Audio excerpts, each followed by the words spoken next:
शेतकरी बांधवांनो, आम्ही आलेलो आहेत आज केस तालुक्यामध्ये. तर या ठिकाणी शून्य मशागत तंत्रज्ञानाचा अवलंब करण्याच्या अनुषंगाने जे आहे ते नियोजन करण्यात आलेलं आहे. हे जी काही शेत आहे तर याच्यामध्ये डिसेंबर 2025 मध्ये जो काही गेलेला ऊस आहे तर त्याचे सगळे अवशेष, मग खोडक्या असतील, पाचट असेल, हे सगळं इथं जे आहे ते कुजवण्यात आलेलं आहे. तर त्याचे काय फायदे जे आहेत ते या ठिकाणी जमिनीला होणार आहेत. तर त्या सगळ्या बाबी ज्या आहेत ते आपण या ठिकाणी महाबीजचे कृषी प्रक्षेत्र अधिकारी आदरणीय धस साहेब आहेत, तर त्यांच्याशी या सगळ्या बाबी सोबत जे आहे ते चर्चा जे आहे ते आपण त्या ठिकाणी करणार आहेत. साहेब नमस्कार. नमस्कार. तर हे जे काही आपलं नियोजन आपण केलं होतं की मागचं जे काही डिसेंबर 2025चं ऊसाचं पीक जे काही आपलं होतं तर ते कट झाल्याच्या नंतर इथं तुम्ही काय नियोजन केलं होतं?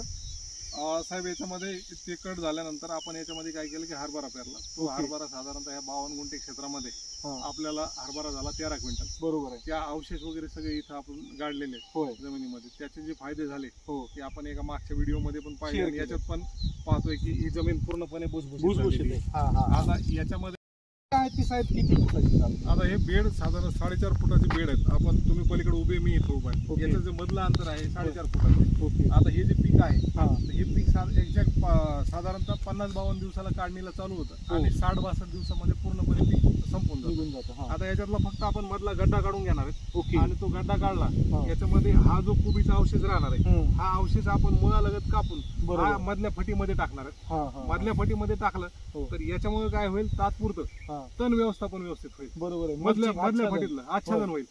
आणि दुसरी बाब अशी आहे की हे जे गड्डे खाली राहिलेले आहेत त्याच्या मुळांना काही डिस्टर्ब नाही करणार आपण. बरोबर आहे. याच्या भोवती ह्या बेडवर साधारणतः हे 2.5 फुटाचं क्षेत्र आहे. या बेडवर आपण ह्याच ड्रीपवर एक अल्निनोचा प्रादुर्भाव यावर्षी प्रभाव राहण्याची चिन्ह आहेत बरे. याच्यामध्ये याच्या बाजूने इकडून एक आणि इकडून एक टोकन यंत्रणा आपण 2 लाईनी ह्या बेडवर सोयाबीनच्या टाकणार. आता वाण जो निवडायचा आपल्याला तो महामंडळ उत्पादित परभणी कृषी विद्यापीठाचा MUS 612.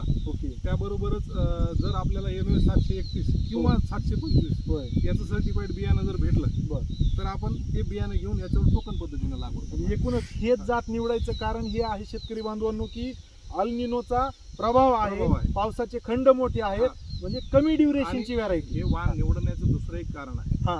या वाणामध्ये खोडमाशी, खोडकीड आणि चक्री मुंग्याचा जो प्रादुर्भाव आहे कमी आहे, हा एकदम कमी आहे. बरोबर आहे. दुसरं बाब अशी आहे की मराठवाड्याचं वातावरण, मराठवाड्याचा सॉइल स्ट्रॅटा आणि पावसाचा वर्ष याच्यासाठी हे जे वाण आहे त्याबरोबर एक मी वाण ऍडिशनल ऍड करू इच्छितो. MUS 158 हा सुद्धा वाण खूप चांगला आहे, रॉट टोलरन्स आहे. तर हे वाण जर निवडले साधारणतः हे जून एंडला पीक निघत, मेहनत करायला 5-6 दिवस जाते. त्याच्यामध्ये 5 जुलैपर्यंत मी पेरणी करू शकतो. 100 दिवसाचा जर वाण निवडला तर तो माझा सप्टेंबर एंडला काढणीला सुद्धा येणार.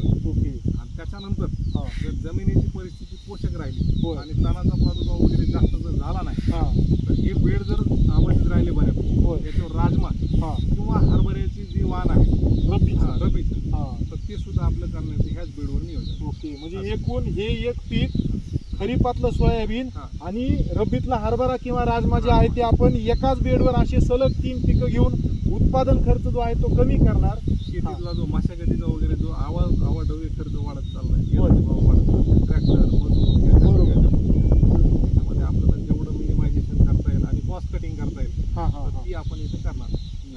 तर शेतकरी बांधवांनो, निश्चित आपण अशा तंत्रज्ञानाचा अवलंब करा आणि अल्प मशागत किंवा शून्य मशागत तंत्रज्ञान जसं साहेबांनी या ठिकाणी अवलंब केलाय अशा पद्धतीचा अवलंब करून आपला शेतीमधील उत्पादन खर्च कमी करा.